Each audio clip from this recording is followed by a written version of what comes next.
um, what we found was that organizations that contract with the federal government, like the IRC, they really just concentrate on the first 90 days of resettlement. And it takes a lot longer for refugees to really get settled into their community. It takes really close to a year to get fully settled, and then they apply for their permanent residency cards, their green cards. So initially, IRC works with like housing and gets them the social security cards, gets them connected up with the very basic legal documents that they need, the work authorization card, that kind of thing. And that's in connection with the UNHCR. So it's smooth from there. And then they're kind of like, okay, go.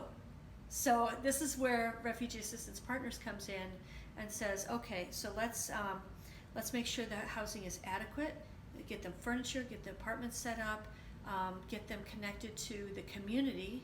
How do you grocery shop? How do you do laundry? How do you find your money? Can you use an ATM?